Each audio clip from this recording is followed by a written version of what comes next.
Hey everybody, Frank here, Godzilla Island, back with another review of King Kong The Great War. This time it's issue 4. Now it's been a little while since we reviewed one of these King Kong The Great War issues. There was a little gap between 3 and 4, a little break they took. I think it was like about a month and a half between issues. But last we left off, Captain and his crew had just done the classic Kong trope of crossing a log bridge on Skull Island, and sure enough, a bunch of the crew fell into the pit while others were picked off by pterodactyls.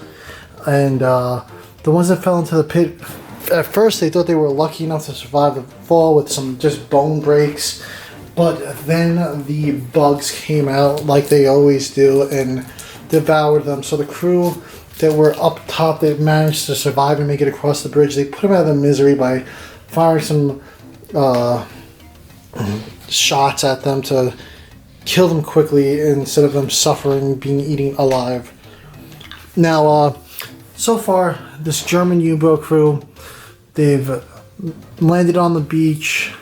They were attacked by a sea monster, chased up a wall, then chased through the jungle by velociraptors and other swamp monsters. Then we had the log bridge. That's where we last left off. They've been mainly dealing with the smaller creatures of Skull Island. Now, right off the bat here, we pick up, turns out day 4, they have been getting hunted by Kong.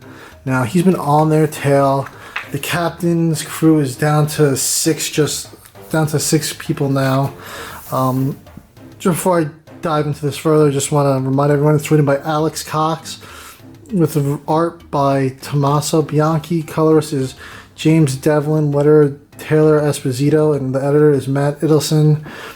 Special thanks to Joe DeVito and Danny Festa. Joe DeVito is he's got his own kind of King Kong universe. He's got books, comics.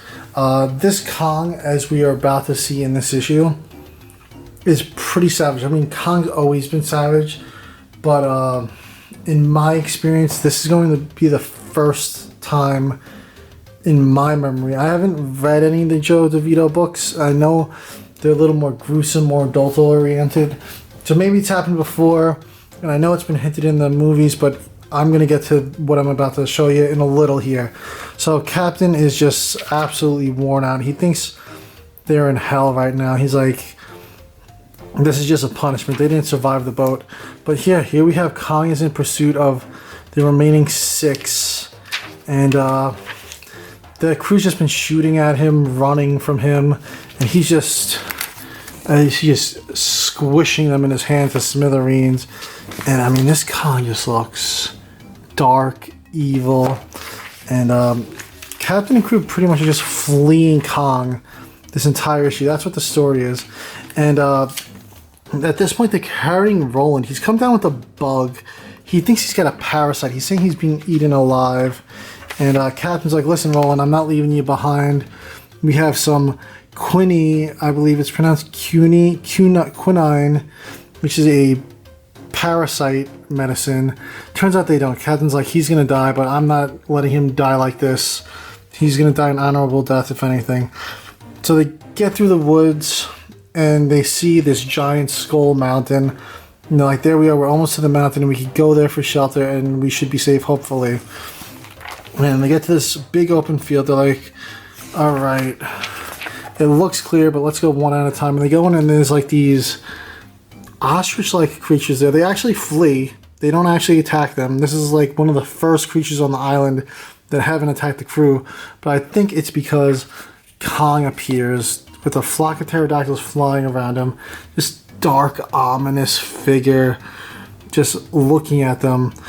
Roland's at this point just shot. He's like, listen, Captain. He's like, I'm not going to be able to make this run. He's like, I'm going to stay behind, die an honorable death.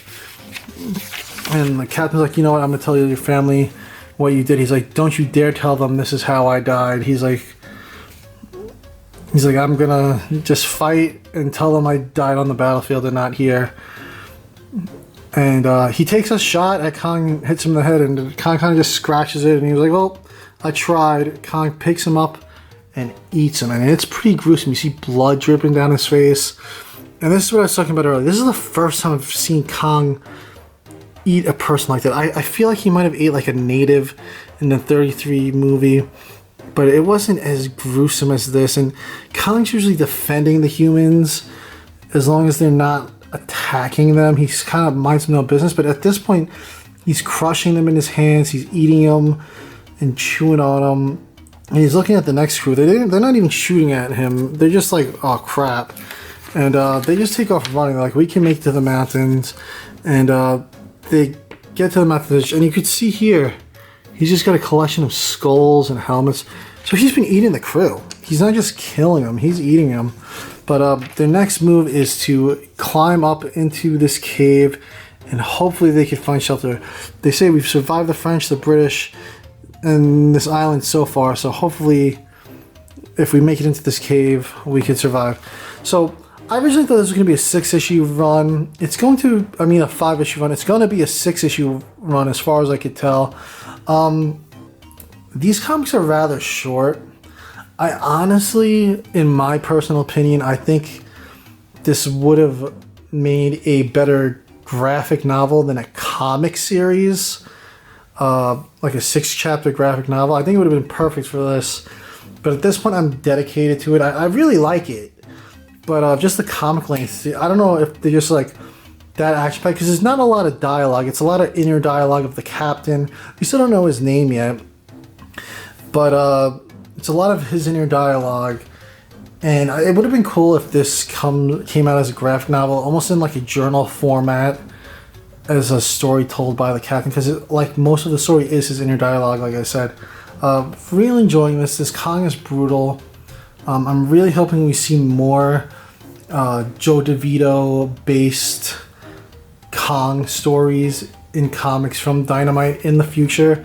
We only have 2 issues left of this, so I'm looking forward to it, and I will be reviewing those on the channel. You can take a look back at issues 1, 2, and 3 reviews if you would like to get caught up on where we're at. But thank you for watching, guys.